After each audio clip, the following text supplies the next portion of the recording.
Hello, everyone. I'm Saleha, and this is Chai, Chat, and Community. Tonight, we are talking about the rape and murder of a young trainee doctor in Kolkata and how the community across the world has rallied together demanding for justice. But before we start our conversation and what is happening in Melbourne, I would like to acknowledge the traditional owners of the land on which we are meeting tonight, and I pay my respects to the elders, past, present, and emerging. Meet my guests, Reejuta, Shumon, and Tilottama. Thank you all for joining me tonight. Hello. Hello. Thank you.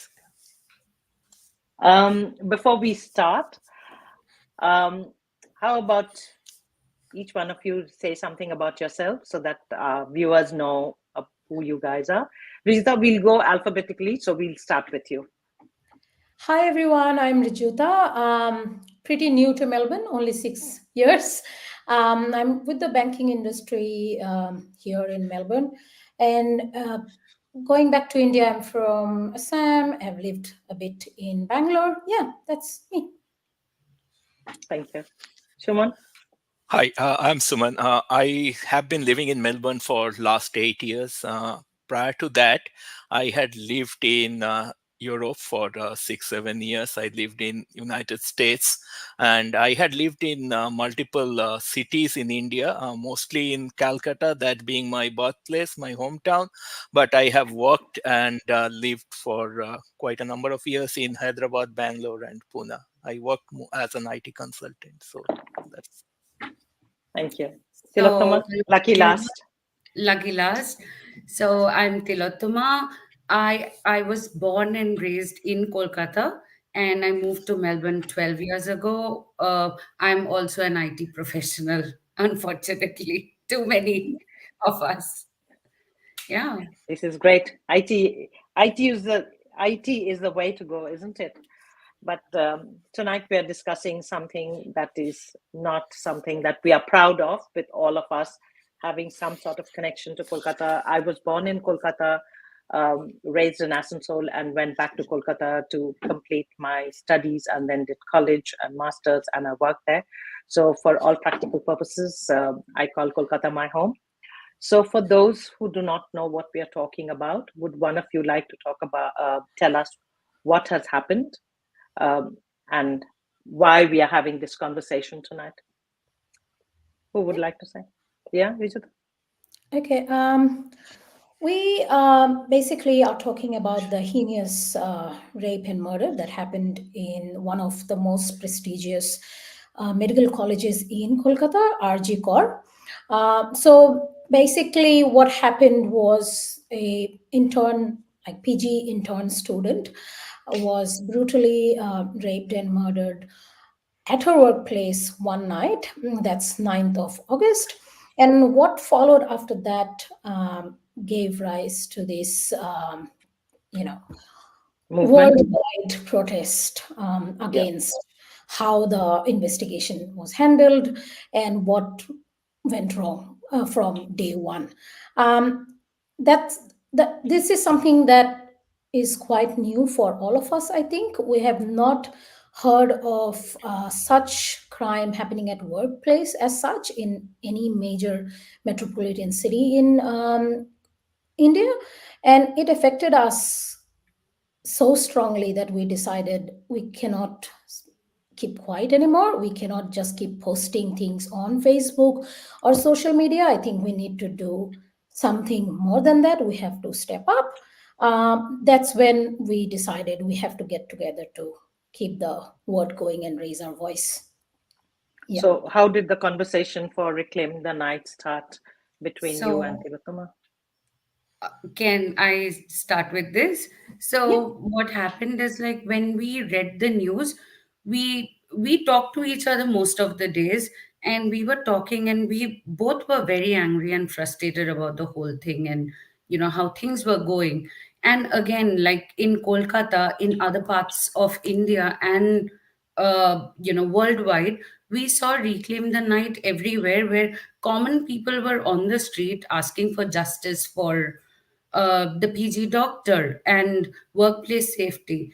So we both were looking for an event in Melbourne so that we could go pay our respect and also like join the movement. Unfortunately, there wasn't any.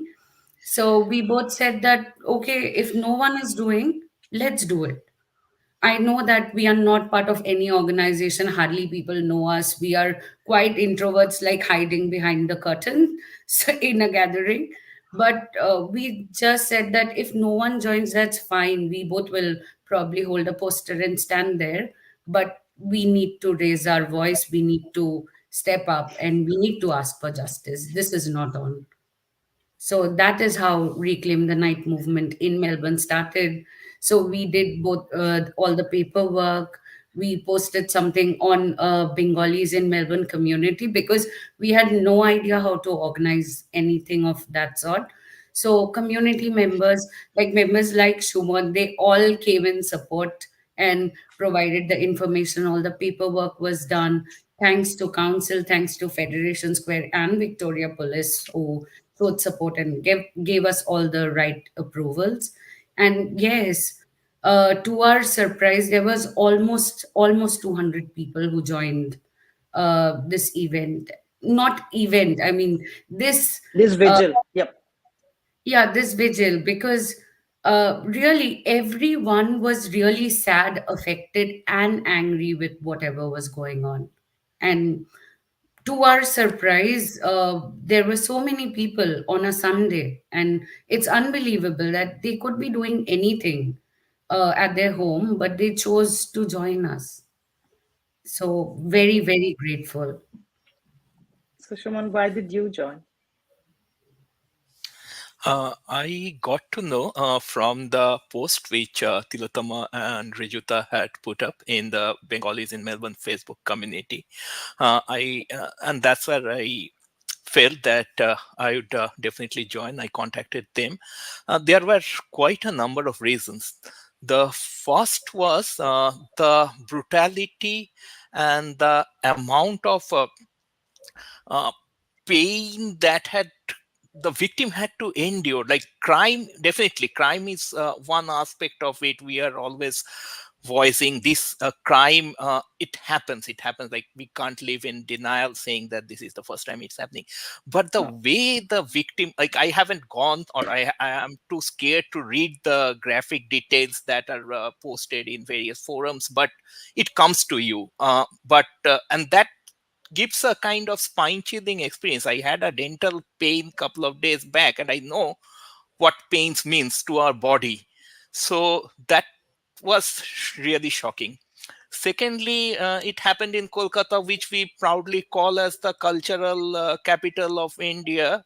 And that's been my hometown. I have been born and been raised over there. So that was even more shocking to see this kind of a crime is happening in Calcutta. The third reason is like my roots are still very deep. I go every year. I have my family, extended families, in-laws, sisters living in Calcutta. So I'm quite terrified. Like if this can happen to a doctor at our workplace, it can happen to anyone at any point in time. Uh, Also, it's about the political inertia in bringing out definitely the criminals. There has been an attempt to hush up this incident, saying that it's a suicide, and there is a That was kind of what that's the what hospital said, isn't it? that was When they what the called up hospital the said. parents. Yeah. Correct. So it's not the criminal alone, it's an administration and other influential people who are behind and who are probably has a role to play in this entire crime or criminal nexus between different organizations. So that's also being a kind of a worry. Last but not the least, my daughter is stepping out into her teenage years, and uh, she will be a bit more independent in coming days. She has to travel alone, probably. So that was, from a personal perspective, that was a big concern for me. So I took my daughter. also I wanted her to know about these social issues, and she needs to know that whenever there is injustice, she needs to raise her voice. Australia being a bit Fantastic. protective society, but you need to raise your voice when you see injustice. You can't just keep live in a denial mode in these days. So that's my main reason. Thank you, Shuman.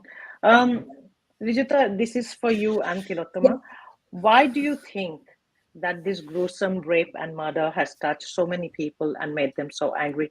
Because in I think it's in decades we haven't had this kind of vigil. You know, the mass anger that we have seen that is erupted across Calcutta, across different states of Bengal, different states of India. I know I'm part of a She Writers group. They are doing vigil in the states. There is one happen. That one has happened in England, and in fact, even in Pakistan. In fact, I met someone this afternoon for lunch, and she was saying the doctors there are up in arms and they are holding vigil. So you know it's across the world. Why do you think this kind of anger?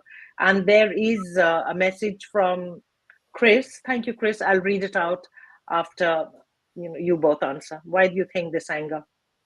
Um, what I feel is each woman, at least from my own personal experience, we have gone through such sexual assault in smaller or bigger, you know, All of us have. amount, or Yep, what do I all of say? us have. All of Yeah, us like have at incidents. every level while growing Yeah. up. Yep. And all my life I've heard, like, my mom being the protective mom, don't go out when it's dark, come back home, calling me continuously if I don't pick up the call.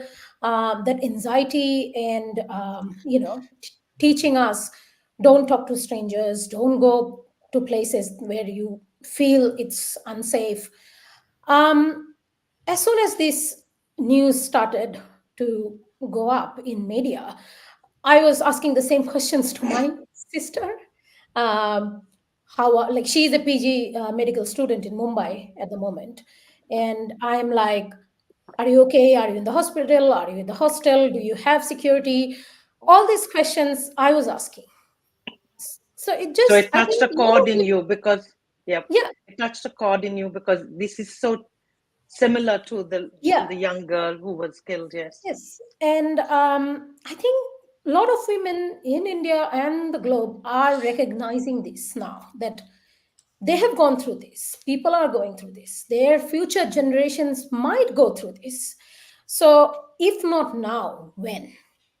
When do we stand up for not just ourselves, for each one of us? Like, give voice to people who maybe are not in a position to stand up for themselves. And like Shuman was telling, a lot of them are mothers, like, of girls. I think that is another very pivotal point that a lot of women are talking about. Like, I worry about my daughter, so why shouldn't I stand up? It has also hurt people because we have always seen influential and powerful people trying to stop everything from getting, derailing processes, muddling up investigations. This has happened many a times, and I think people are just fed up now. Yeah, that's why I believe, as far as I think, that it has Yeah. hit everyone very, very personally. Thank you. Tilottama? So for me, it has hit me personally because I hail from Kolkata. I'm a native. And I was always proud of the city. I've lived there, I've worked there, I've taken public transport in the night. But still, like, I know everywhere is unsafe for a woman, probably, but I still had that faith that Kolkata is probably a bit safer than other parts of the world. So here, on 9th of August, this happened in a government hospital where a doctor who, during her duty hours, was abused and, killed. So I just couldn't believe it that this happened in Kolkata, the city which I was very, very proud of. So that was something, it's mostly disbelief that I'm not proud of Kolkata anymore. This cannot go on in my city. Again, like during Nirbhaya case, we heard the flip side of the society saying that, oh, she was outside, she was out in the night. Girls shouldn't step out in the night. She will be raped. So that is her responsibility. But now what? Like, this question goes out to those people who says always points finger on the victim that probably that was her fault. Always, always a woman. Always And a woman. I don't know, there is some kind of lack of respect for a woman. There's this deep rooted patriarchy, which I blame personally. And I feel like people are understanding the downside of patriarchy, and people are raising voice. It's not for them, maybe for their daughters, for their mothers. They have seen them suffer through the patriarchal, shackles. Though India, it has reached Mars, it has landed the moon, but we are still so deeply rooted with these kind of malpractices. It's not cool. And yeah, I think that's Uh, why people just took the streets. I'm just going to show some comments, and there are some questions that have come up too. So this is from Chris. Thank you, Chris. Thank Thank you you for so always much. motivating us. No, and This when is, we sorry. actually reached the community, Chris, Shumon, like everyone just joined very Yeah, selflessly, and yeah. We're very very, very And grateful. thankful. that's what we want, isn't it? The community to rally together. Yeah. So this is a Absolutely. question, Chris. I can see your other question. I have that. I think because we work together so much over the last 4 years, we know what kind of questions we both ask. So I will ask that at the end.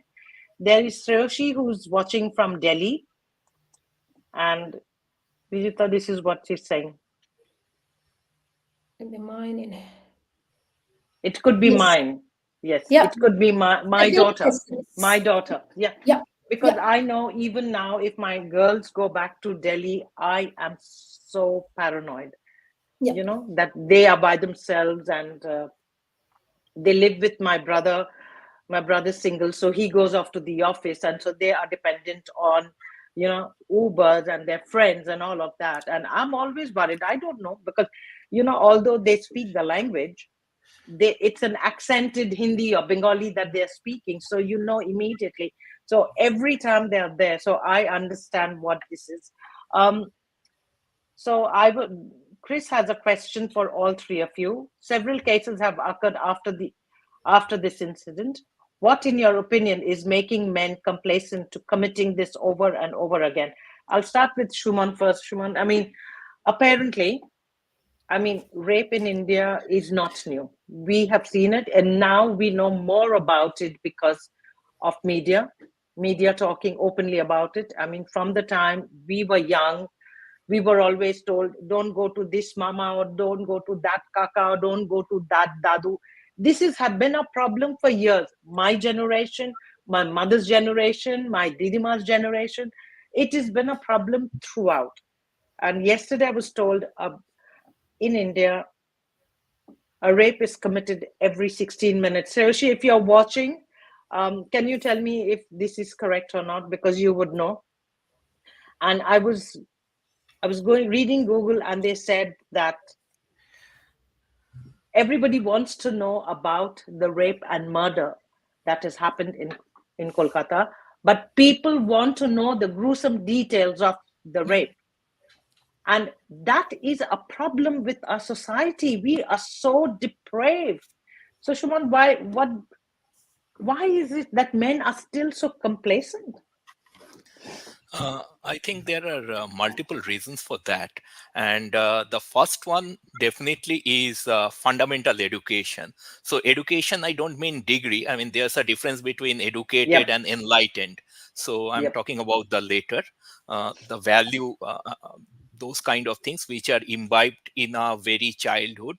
The second one is definitely poverty. I think people are going up on the street. People are there are kids on the street who nobody cares for. So being left out, living in a non-inclusive society, uh, tends people towards crime. The third is a lack of exemplary punishment. Many a Yes. times, what happens is we pick up a scapegoat from this entire ordeal, and then the bigger ones or the influential ones, they just get scot free.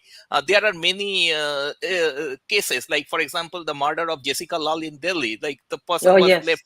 yes. So there have been multiple cases, and people with money and power, they often think that they can get away with any kind of crime with their influences. So I think these are the various root causes for the crime on women particularly. To So the education system, the conditioning, the upbringing of a person, and the lack of exemplary punishment for the powerful and the influential. That's And obviously there are other, the patriarchal issues that we say to suppress women's voice, whoever has protested, and those kind of things are there. But if you go to the root cause, these are the three things I feel are the Yeah. inherent In causes of. fact, when Jessica Lal was murdered, we were living in Delhi, and Jessica Lal's brother used to work with my husband. So, and one of my friends, I mean, you know how you know people through people and all the people who saw it happen decided not to say a word because they did Correct. not want to get involved with the police. And the man who killed her, who murdered her, he was very politically well connected. Mhm. Even Yeah. today, we don't know who's actually done it. Is the man who is in jail, is he just being made a scapegoat? Nobody knows. Um, Shreyoshi wants to ask you a question, Shuman. He says, poverty does not permit rape, does it? I was Poverty. actually going to, I beg to differ about the poverty thing because we've seen a lot of influential men rape women. So I don't think it depends on which class of society you belong to. It's a mindset. Probably it's more like, anger somewhere. They just want to show their power on something or Masculinity. masculinity, maybe, No, I'll talk which is about a the poverty. Like distorted masculinity. Yeah, sorry. poverty impacts your entire growing up process. So I'll talk why I talk about poverty. Uh, I mean, when I travel in Calcutta, many a times my car halts at a particular signal, and then I see a girl with 5 or 7 years. She's carrying a small brother who is maybe a month or so, and begging on the street. So what kind of value can you instill in these circumstances? So poverty might not be directly influencing, but there is an element of your upbringing which is related to the kind of social strata you are coming from. So that has an impact on your value systems. You are seeing rapes, murders on the street each and every day over there. So that that kind of thing makes you very hardened, and you don't think twice before committing a crime. So that way, it is somehow related to. And poverty leads to a lot of other kind of things like alcoholism, drug abuse, and all those things. All those kids over there in Shialda station, I've seen openly Yeah. sniffing dendrites and things like that. So those kind of things are inherently related to poverty and your social structure. Also, I think in a few years, maybe few, the population is going to get skewed a lot because women infanticide is real, is very, very real in Correct. India. I mean, I have two girls. I was told that my family is not complete because I don't have a son. Right. Coming from an educated person, not somebody who is uneducated, not Mhm. from somebody who is not from my bapper body, so to speak, but I was told, yes. And this is very, very prevalent. And I remember when we were living in Hyderabad, we would hear stories of new mothers and fathers who would take their 1 day old or 2 day old child, if she was a girl, and stuff rice in their mouth Right. and kill the baby. When I had my younger daughter, we did not, in India, if you have a child, you cannot do a sex test. You Yeah. go with whatever. The reason is because the minute they know the fetus is a woman, is a girl, they'll abort the fetus. Yeah.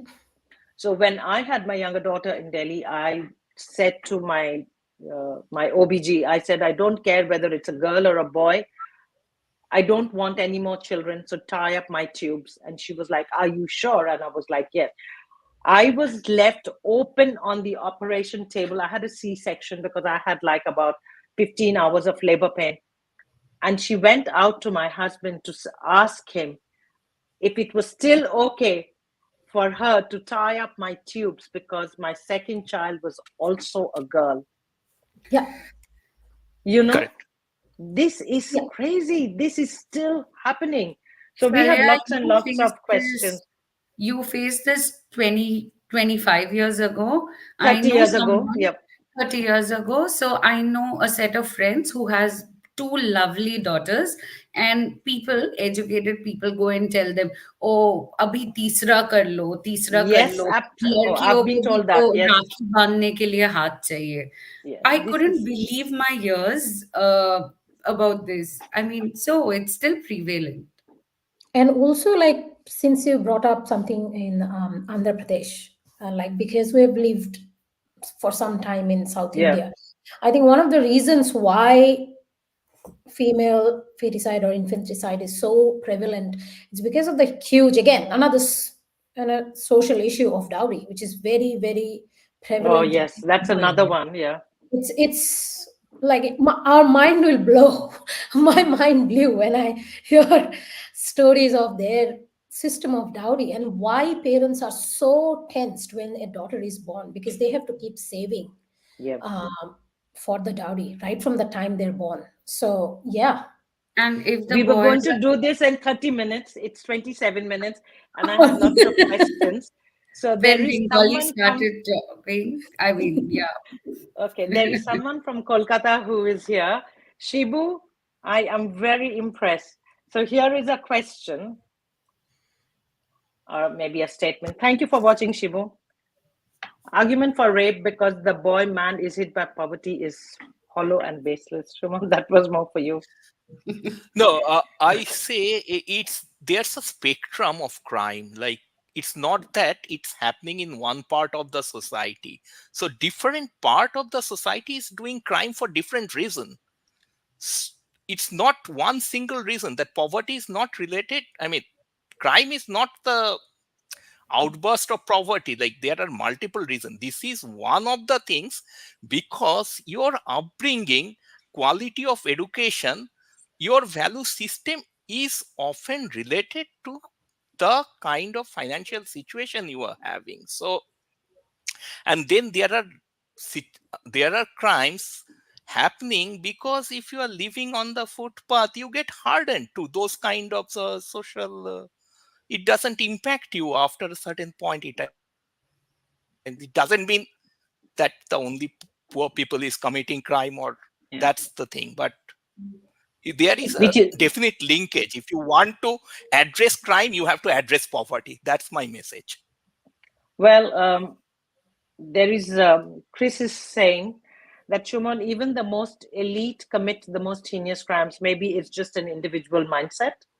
Correct. And The okay, elite and commit that crime because they know with their power and they'll get influence they scot. can. Yes. So there are, that's what I'm trying to say. There is a spectrum of crime. There are different parts, like it's not one size fit all or one problem that's leading to crime. There are multiple issues which can be tied to the criminal activities that we are seeing over a period of time. The elite, the rich, powerful, they commit crime because they know that they can buy And a they'll go great scot lawyer. free. Yeah. Yep. And I feel Uh, there is some kind of a rape culture going on because, when people actually start trolling celebrities, like with death threats. They also give rape threats to female. What? I Yeah, Yes, it's it's it's a happening very on social it's media.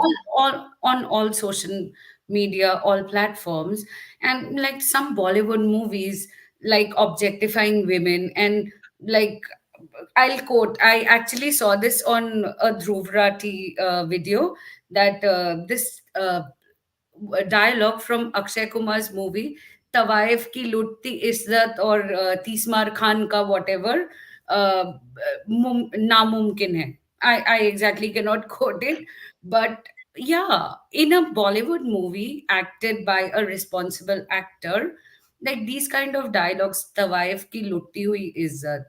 I mean, don't glorify the rape culture. I think That's right. Bollywood is responsible for a lot of harm. That's, Yeah.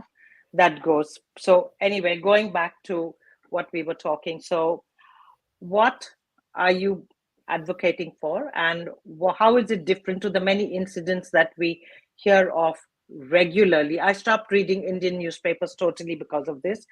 The many incidents that we hear of in India, because we haven't seen this kind of community participation in Melbourne, and especially because you guys just didn't plan it over like 3 weeks. You planned it No, over, say, a week, 2 days. maybe two not Two days. even days. 2 days. 2 days. Exactly two Yeah, days, Salya. I'm not kidding. It's there just you two go. days that we So, got all the permits. so now my chacha is watching. Lalcha, tumi dekhcho. Thank you, Shuman. You are the flavor of the evening. Okay. He says, I agree about your point of poverty, not directly, but somehow it relates with the matter. So, Yeah, I think I agree. Like it's a dotted line because when there is poverty, there is then education goes down, and then the ripple effect of again like not having proper education, not having that environment where you're nourished, where you're given some kind of values and hardening. So it's But not directly. I think that's what I think Shuman also wanted to say. value and It's a spirit. education, they are very different things, right? Like someone coming for a very, very poor family can have Yeah, more values values. than Then yeah, someone agree, and agree as well. values start yeah. at home. Yeah, Values Values start at home with start at parents. home. And Doesn't we are matter with responsible social. for inculcating good values to our children if we decide to have children. It is a responsibility. yeah. Okay, so going back to what are you advocating for? Shall we start with you, Tilottama, this time? Absolutely. One and only, the first and foremost thing is free and fair justice. Like we've already seen this incident being politicized at every level, authorities trying to hide something, CBI producing different reports. It's with the Supreme Court. Free and fair justice. It's a simple ask. Second is definitely like workplace safety. So women are not asking for protection, that, oh, you have to protect me, being my father, being my brother, being my brother. And I can go anywhere I want, even at my workplace. I need to be safe. Please stop attacking me. I think that's the second ask, and we totally align with that. And third is probably, they should do something to change this rape culture and introduce some kind of value education or moral science classes for children growing up in India. I don't think that's there as part of the Yeah, There is curriculum. moral science, but sex education is not taught. yeah, Right. And that for Sorry. me Sex is a problem. education. yeah, Yeah. Sex Sex is education. such a, shush word in India that we do not talk about it. The yeah, minute you say sex, there's a connotation of, oh my God, we will not talk about this. But, and yeah. this is Like what happens. Children growing And up in India, they don't know the difference between good touch and bad touch. Where no, I have friends here whose daughters or children are growing up here, like they are even 3 4 years old, started going to school childcare. They are taught about good touch and bad touch. Why will Indian children not know at an early age? and yeah, in, like in today's day and age, hmm, Correct. yeah, like just to expand on that, what Theo and you were discussing. like just the basic, even the basic concept of consent. What is consent? Why it is important? What basic human ethics? We in India, kids are doing so well in academics. They're doing well Yep. in music, dance, and so many other things. They are burdened with so much, but this basic sense of being a good human, I think, is left behind Yep. somewhere. I agree. Agree. Yeah. And So I those mean, for me, changes. even the boys should be taught about Yeah. good and the bad touch. Yeah. You know, Definitely. that's Absolutely. important. I mean, I think the onus is always on the girls Yeah. to learn about it, but the boys should also be taught what is a good touch, what is a bad touch, and how does it happen. Shuman, and there is another question that is coming for you. Heads up, because Chris just texted me saying, "Can I ask Shuman a question?" Shuman must be thinking, "Why did I agree to My say the God, he is first?" the star of No, the no, show. I'm happy to take questions. Okay. So you were one of the speakers at the vigil, which I didn't attend, couldn't attend because anyway, whatever happened to me. Um, so, what are you advocating for? What would you like to see? What change would you like to see? And we all of us keep thinking, what is it in for me? Like Shreyoshi said, it is because what if it was my child?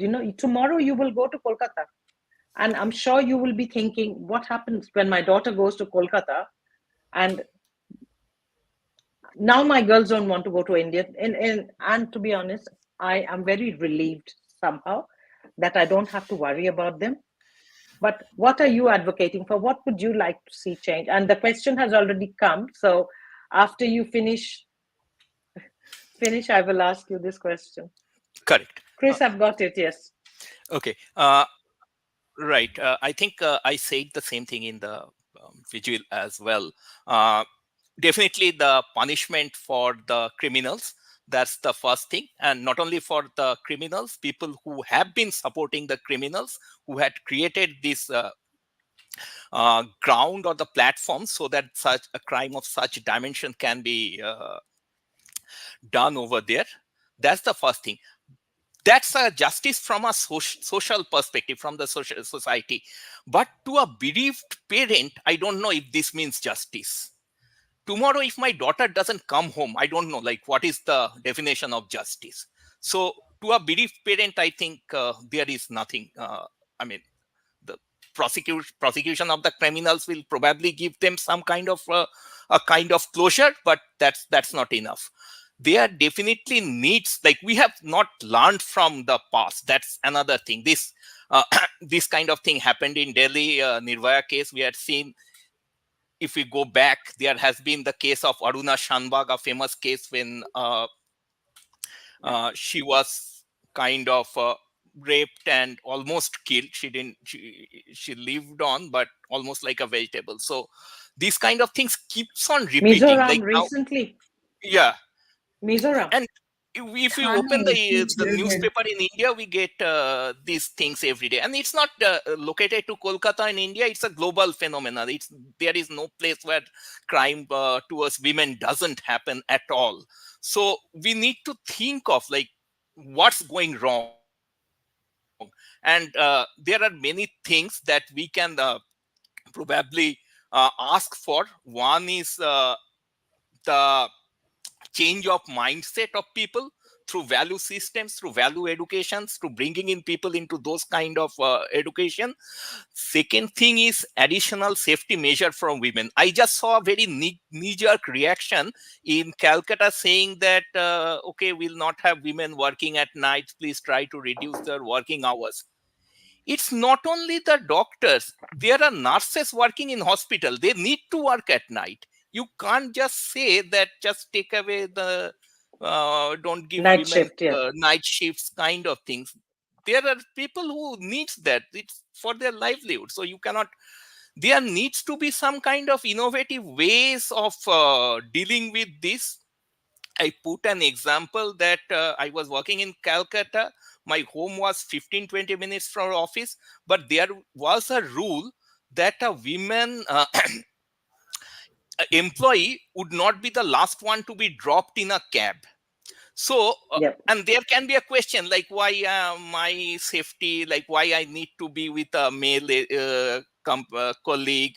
But we are not living in an ideal world. Our journey is towards the ideal world, but in the short term we need to build a kind of safety network through colleagues, through friends or something like that, so that when somebody is working in night at odd hours or in some places, I mean, this will not, I'm not saying this will stop crime, but these are some of the things which needs to be thought about. Like, we need to do some introspection that why this is happening again and again and again.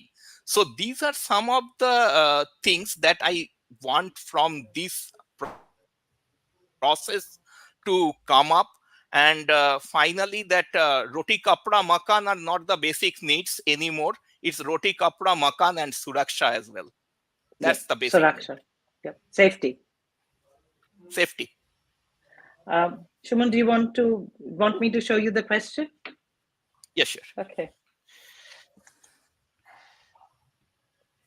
If to do with what is lack of education, the elite people openly talking of concept. Again, like as I mentioned, there is no one single cause. There are multiple reasons of a crime. And when I talk about poverty, I said when you want to attack crime, attack poverty as well. Try to elevate people, elevate their financial situation, because we were talking about good touch, bad touch, sex education. There are 50 to 60% of the kids in India who doesn't even go to school. So how will you educate them if they continue to live in those kind of poverty? So that's where I'm saying it's not the only cause of crime, but it has a relation to the crime. It doesn't mean that whoever is poor will commit crime. There are definite value systems.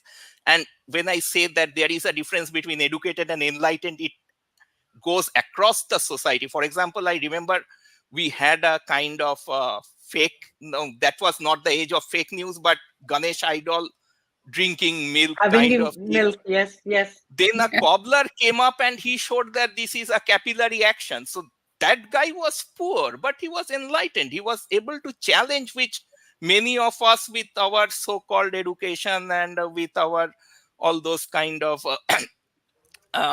upbringing, we were not able to question that. So poverty is not the single reason for crime, but if you are trying to address crime, poverty is one of the areas that you need to look around. If you want to eliminate crime, we need to eliminate poverty as well. So poverty is one aspect. There is other aspect of the male ego. Like whenever I see some women coming and questioning me, I'll try to suppress that person, and then there are different ways of suppressing, and this is rape, murder. These are the final things. And rich and the powerful is also, like, if we take numbers, it's rich and the powerful are, they are committing this crime in huge numbers, and that is because they have connections. They either politically connected or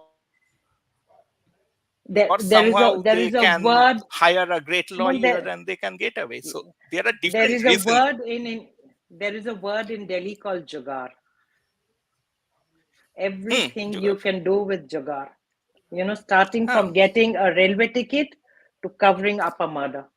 And there is a pride in violating the rule. Like, I have gone through red light. I mean, people Yeah. take pride on that. So Yeah. crime doesn't have one single reason. These are multiple reasons, and you need to attack it from different areas. But what I want to say that we are not learning from our past mistakes, and this is happening again and again. So there needs to be substantial amount of introspection that what are the causes, and there is no single cause. Crime is a complex subject. There are social scientists who are dedicatedly into this, and I'm not an expert on that, but there are multiple areas that needs to be looked into if you want to address crime. Absolutely. Before we end, girls, do you want to say something? How you want to bring in change? What you would like to see? Yeah. Tilo, do you want to go first? I'm still thinking the answer. Okay, while you think, Okay. I will tell you what my Yes. idea of a Give utopian us world some is. cues. No clues, no. I mean, I would like men to be involved in the conversation. I have been talking about this for years and years. Get men involved. Teach boys. Teach boys to respect women. The onus is on the family. Before you send your child out, whether your child is 2 years old or 20 years old, out into the world, teach him respect. Teach him good touch, bad touch. Good touch, bad touch does not mean women, you be safe. Tell your son this is a bad touch and don't touch a woman. Yeah. I think that is it. As a mother of two young girls, I know the fear I used to go through and still went through after I moved here. Like I said before, when my girls used to travel, take a taxi and go and meet their friends. Before, I think my elder daughter's friends were like, we'll just pick you up. My younger daughter was too young when she came, but she would always want to go here and there. And now, if she wants to go, her father goes with her. You know, my brother can't take 1 month off to chaperone her here and there. But yeah, that's what it is. So I want men to take the responsibility, and I also want the older men, the men that the two of us were talking about in the buses who would push themselves against us. I want them to learn how to respect women. Yeah. And this is a story across all of us who have lived in Calcutta, how terrible it was for us to take public transport. Yeah. So that's Definitely. my Actually, two still bits. I is. mean, very honestly speaking, I'm very, very privileged because my parents, my husband, the boy I'm married with, they are quite progressive and they've never stopped me from, raising my voice or talking my heart out. So that way I have been like very privileged. But of course, like at work, this casual sexism, tu to ladki hai, अरे अकेली लड़की इतनी दूर जाएगी. So I mean, this has been a constant struggle, fighting the world. A good thing is, like, I didn't have to fight this battle at home. So, but I'm sure there are women out there who are fighting it every day, every second. Their Absolutely. They did. husbands, They their are. father, uncles, everyone who has been trying to lower their voice and stuff. But if I could make any change for future, is something probably I would like to work in this area a little bit, and like not directly or anything. If I see someone who is getting abused by someone, I would probably help them raise their voice. Like if they can't do it, I'm happy to raise the voice for them and stand with them. And if I don't have children, but if I have a boy, I would definitely try and inculcate that from the day he is born, that you have to take responsibility and respect a woman. There's no choice, and no means no. I would definitely try Absolutely. that from my end. Because marital rape is big. We don't Yeah. talk about it. That was Yeah. one of the questions that Chris asked. I intentionally, Chris, this was not the forum to talk about it, but marital rape is huge, huge, huge. Oh So yes. going back to what you were saying, Tilottama, somebody posted a poem in Bengali on Facebook, which my cousin shared, which is actually, it resonated with me, and it's exactly what you were talking about. She talked about how, and I'm guessing this is just a scenario, not that's happening. She talked about how her baba, kaka, dadu were, and along with kakima and mother and her and brother, they were all sitting and discussing how to do some renovations to the house. So while the kaka and the baba and the dadu were talking, kakima said, but you can also do this. And so the men were like, you are a woman, what would you know? So Yeah. she was hurt, so she went to the kitchen. When she went to the kitchen, this girl's mother said, why are you arguing with the woman, with the men? You are a woman, it is not your job to argue with the men. You have to just cook and clean, that's your job. That's another woman telling another woman who would be at the most 5 years older than her. And then she said, the mineral water person came to deliver water. She said, when the bell rang, I went, opened the door, and I was getting the mineral water inside. And then my father said, why are you lifting it up? Because the bottle is very heavy. And then, so my brother now knows that my sister cannot even lift. She's so weak that she cannot even lift a mineral water bottle. You know, and stuff like this. Why are you jumping? Why are you dancing? You're a woman, you're a woman, you're a woman. So this is what we need to change. We can do, while we are fighting for women's rights, let us also fight for this right. No, and like since the day we were born as women, we've been fighting this battle at every front. So yeah, happy Yeah, to continue doing We'll it. end I with think you. We'll end with you, Reejuta. yeah, I think both you and Tilo have spoken everything. But just to say that, like Tilo, I have not faced much problem at home because my parents, my husband, all of them have been champions of free speech and education, and you do what you want to do, kind of thing. But what I would like to change is for women to understand that they are powerful. They don't need to look back and think why I cannot do it. And Um, women need to support women to yeah, think that they are we powerful. Like, as families, as friends, as cousins, as sisters, we need to pull people up who are looking for that kind of support, because not everyone comes from that kind of a privilege. So we have to understand if someone is being meek or weak, it's conditions, it's conditional, generational conditional conditions, I think, which is it's always intergenerational. Yeah. yeah.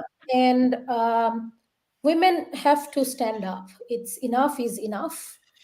We just can't be putting things under the rug anymore, even if it is inconvenient, it's embarrassing, it's painful.